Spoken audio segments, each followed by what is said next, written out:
What is up, everyone? It is Diecastbuffet here again. Tyler Reddick on a generational run, winning 3 races in a row to start a NASCAR Cup Series season. Never done before. Wow. I mean, this is so freaking cool. I mean, this is great for the sport, man. I mean, 3 straight wins for 23-11 after the winless year for Reddick. I mean, just insane stuff, guys. Make sure to pre-order that Race to Win diecast over there at Circle B, guys. That's going to be a very popular one. Stay tuned. There might be a 3-car set offered. I would not be surprised they offer some sort of a 3-car set. We've seen this with, Hendrick Motorsports when they, had all 4 of their cars finish top 4 at Dover. We've seen this with the Kyle Busch, Bristol sweeps. Traditionally, when there's a really historical moment in NASCAR competition, there's going to be some really cool diecast sets. So stay tuned potentially for a 3-car set, maybe 164, maybe even 124. I don't know. They are offering the race to win for the 500, the Atlanta one already, and I heard something about that they're going to try to mimic the damage on the Atlanta race to win, not for the 164, but for the 124. So we'll see how that goes. But I would, stay tuned for any offers. You could see that on Circle B Diecast's Instagram page. So stay tuned for that. Of course, you can pre-order that promo code if you like. You don't have to. Check it out down in the description. So, Cota 2026, it's on the short course, right, from 2024 when they had the long course. And it was just a dominant race by Tyler Reddick. This cat, he qualified on pole, dominated the entire race. He didn't, get all the stage points possible, but that's just the way road course, racing works with the caution coming out. It kind of, it's like a fork in the road, so to speak. Do you want to take the path that leads to winning the event, or do you want to take the path of just getting points in the bucket and coming home 20th? This is great for the sport. SVG at road courses, right? Every time we go to a road course, the number 1 cat you have to beat is SVG. That's who I picked. He's won the last 5 road course races for a reason. He finished 2nd today. He won the O'Reilly race yesterday. He didn't have a great car. He didn't even qualify that good. He was definitely... he was not the weakest link of the 97 car today. They just didn't have the car capable of doing so. That 45 car, man, they made a perfect race car for him.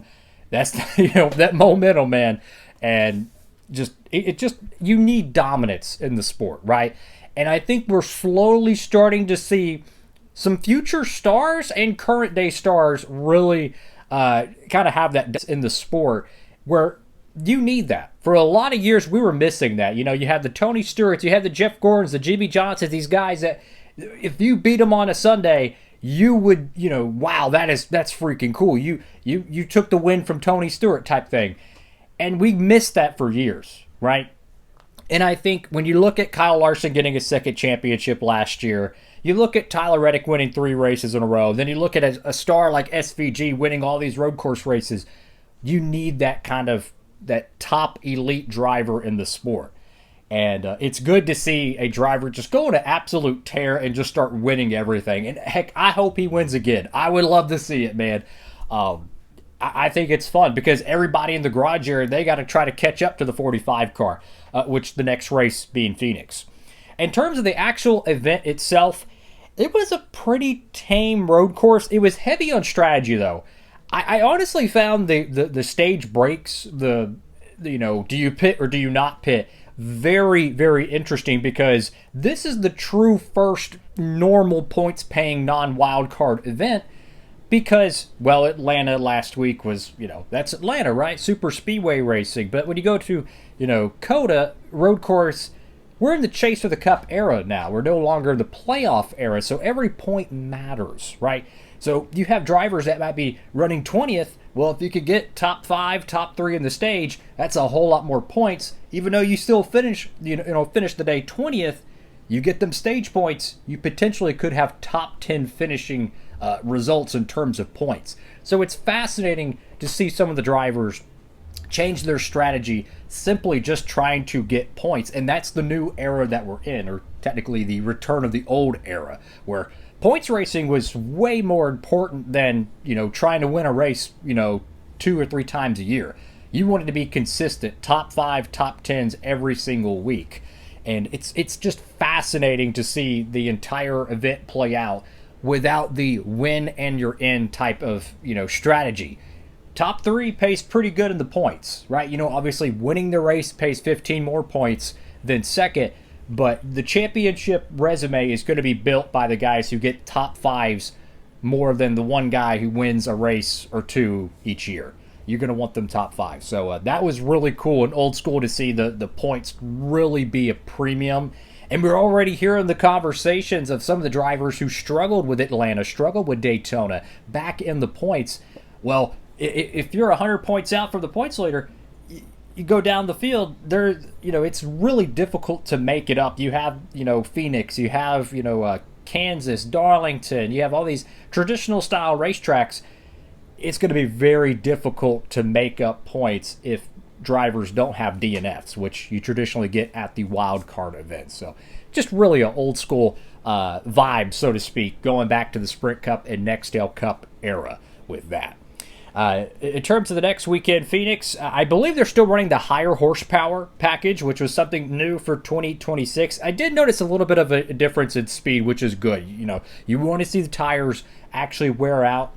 Last year, they had the option tire for Phoenix in 2025.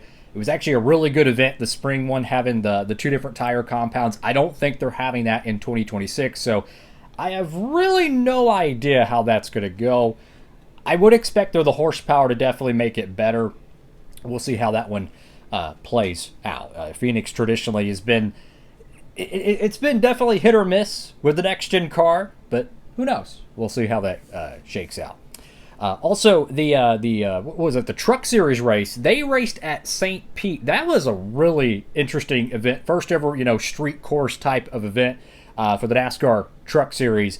That was a barn burner, right? I would not be surprised to see the Cup Series run that course in the future.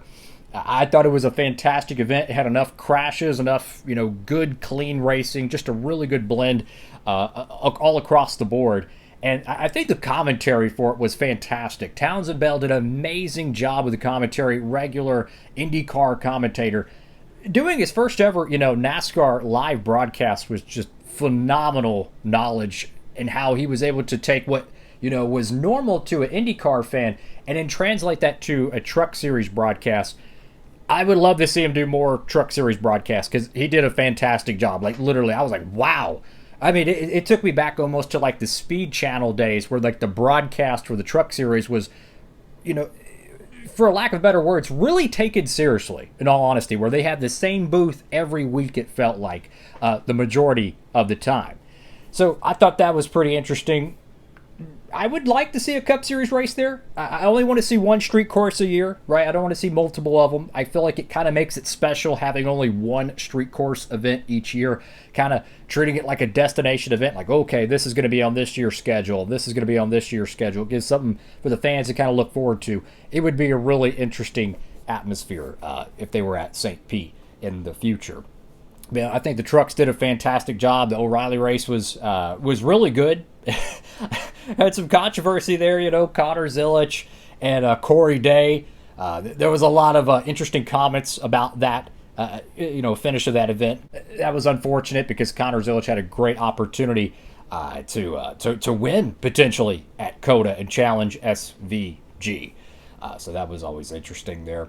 In terms of the channel, we uploaded a brand new diecast haul about like 3 or 4 days ago. If you haven't checked it out, make sure to check that one out. Whole bunch of new diecast reviews been uploading on the channel recently, so we're trying to keep that going. Let me know what y'all think about the 4K quality videos. I've been trying to make sure the quality is good. I apologize for the inconsistent upload schedule the last few weeks, and hopefully that looks a lot better on the channel, so make sure to tap in. That diecast haul is like 30-minute long video, so it's a really good one, so make sure to tap in to that. So anyways, look for the pre-order for the 3 race win pack. I imagine they're going to make something like that. I mean, they should, right, for Tyler Reddick's win. But what a fantastic event. I thought, even though it lacked in a lot of cautions, a lot of crashes, the strategy in regards to the points racing was really fascinating to watch. And we're going to see more and more of this because they're going to Phoenix, right? You're going to be going to, I think the next track after that is, it's Darlington. And then it's before that, they're going to Las Vegas. That's going to be a good one. So when you get to these more vanilla style racetracks, points racing is going to be premium. It's just really cool to see the Chase for the Cup era back.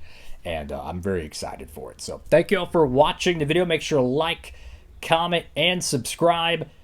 Fantastic event in terms of points racing and strategy. I don't know what the future is for Cota on the schedule. I don't know. We'll see. Comment down below what y'all think. Congratulations, 23-11. Tyler Reddick winning 3 in a row. That's great for the sport, by the way, in terms of storylines. This is the type of stuff you need. So fantastic stuff. And is Tyler Reddick already the championship favorite? I mean, look at how many points this cat has. I'm just saying. It's a brand new era in the sport, and it's pretty cool. That's all for now. DB, signing off.